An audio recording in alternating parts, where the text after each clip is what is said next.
What's going on, guys? Welcome back to the Wave.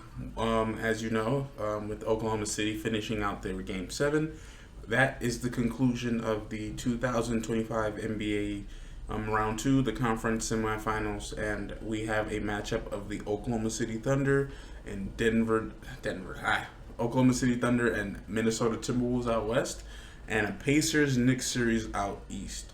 And we're going to go ahead and just deep dive, look at all the matchups that we could take a look at, maybe look at some key plays, key figures that we need to look at. But yeah, and this is going to be a great conference finals. You know, it's going to be super exciting. We have four teams with the potential to win their first championship in gosh knows how long. So yeah, it's going to be great.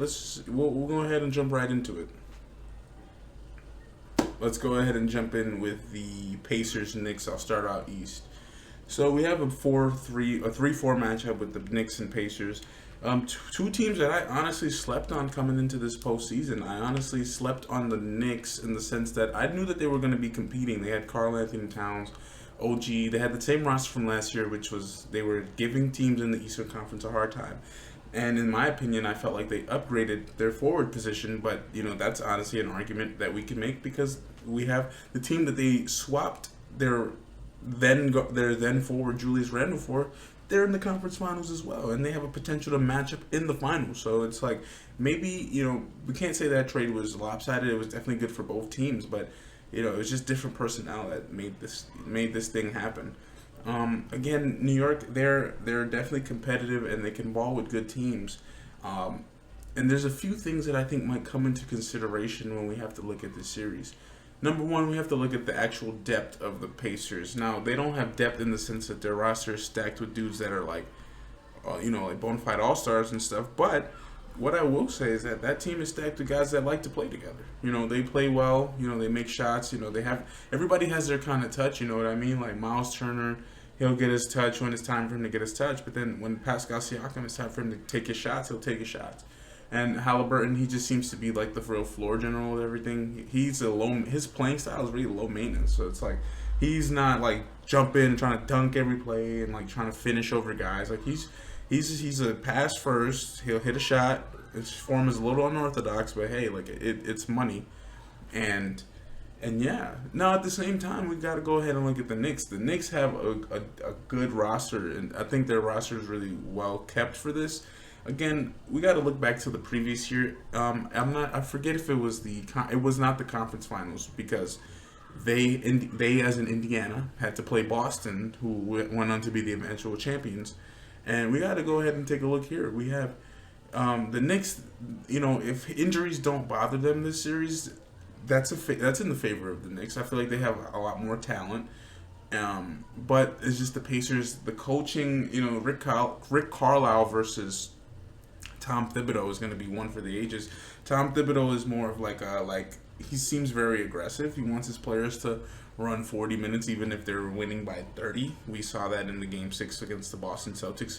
I was not a fan of that. I spoke to other Knicks fans. They were not a fan of that as well. While you have Rick Carlisle, who's he's very adamant about his rotations. He took Mathurin out of the rotation a little bit just because he was just not, his mental was not there in the sense. He just kept getting into little scuffles with other players, DeAndre Hunter to be specific, and it was just like he was not having that. Now at the same time, we have Miles Turner versus Karl Anthony Towns. I'm sure a lot of people would take Karl Anthony Towns any day. That doesn't mean Miles Turner's not like that. He's not a defensive nightmare, and he could definitely put the ball up, and he could shoot just as well. And here's the thing, I want to go on record saying this, I never did, but when the year before, and I knew Indiana was never going to just let Miles Turner just go to New York, but my suggestion was that New York should have went for Miles Turner. He's a great big. I think he would have fit well, get a little compliment to Mitchell Robinson, but instead they went and got Karl Anthony Towns. Not the worst thing in the world. It's just about matchups, personnel, and fit, and that's all that really matters. Yeah, and we're gonna slowly start wrapping up this Pacers Knicks. I think that one is very even. I've seen a lot of people have been saying the Knicks are favored to win, and in a way they are, but I feel like that's sometimes New York sports teams' problems. Their hubris and their like just their arrogance to situations like that. I actually was going through social media, and it's like you have Knicks fans and stuff, and they're turning up the city. Don't get me wrong, but there's always those few fans that are like breaking shit, and I saw the one video with the Pacers guy getting trash thrown on him, and while quite frankly, like I do find that funny because it's like you knew what you were doing with that Pacers jersey, you know what you were trying to insinuate with that, and you know what kind of social engineering you were going for. So yeah, I mean, I just hope that the Knicks fans don't shoot themselves in the foot, and I don't want them to underestimate these Pacers. That's what Cleveland did, and Cleveland was actually far better in terms of roster than the Knicks.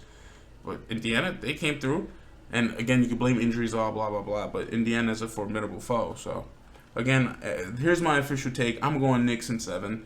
I think the Knicks could beat them. I think that this is actually going to be their biggest test yet, and obviously because it's conference finals. But you would have thought Boston, but nah, Boston was the matchups were there, and we discussed that where I told you in the game ones I did pick Boston to win originally, so I'm not going to try to flip flop, and say that I'm a genius and I predicted it. No, but what I will say is that I did say that the Knicks were like the Orlando Magic in the sense they had the offense, they had the defense.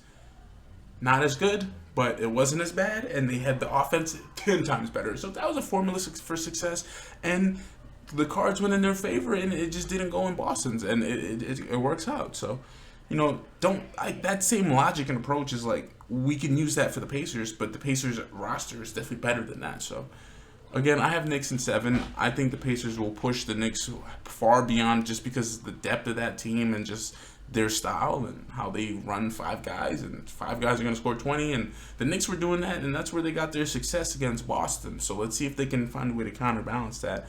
Again, obviously Brunson and all that, but I think the real X factor this time is not the bigs, not that. It's going to be Mikal Bridges.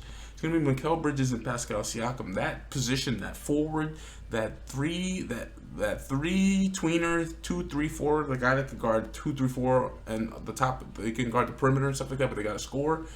They're going to be the 2 main factors. Which one of them battles out and wins is going to be the one that turns out successful.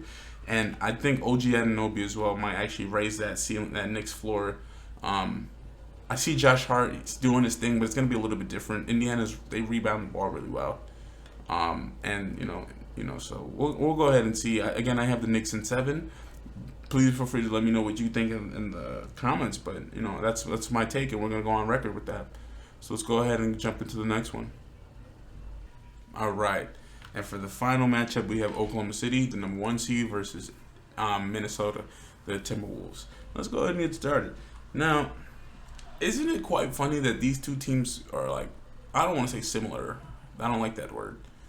I think that they're like constructed in the same way. They have their bigs, they have their shooting guard that they, is the main focal point of the team. While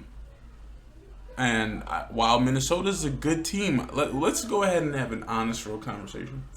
Let's look at their playoff run right now. They played the Lakers, and they took advantage of the clear mismatch they had in the fact that the Lakers didn't have a big. Nobody wasn't hurt, or no, nobody wasn't. That's not English. Nobody was hurt on the Lakers. They had a full roster. Their roster just sucked, and they had no bigs to really combat. They had Rudy Gobert. I know the jokes, but they really had Rudy Gobert with 20 and 20. He looked like Shaq out there, bro. So the Lakers, the matchup is really what set their fate, and their like top heavy roster set their fate. Boom.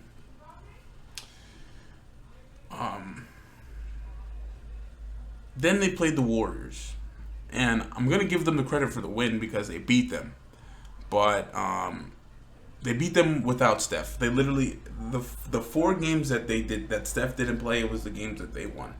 So obviously you got to give them the props. They won the series. But I don't want to put an asterisk because they won. Jimmy Butler still played, and they couldn't even just scrape out 1 victory. So that says a lot about those guys. The Warriors minus Curry. That's what we just learned. We knew that already, but it just confirmed it even more. Cool.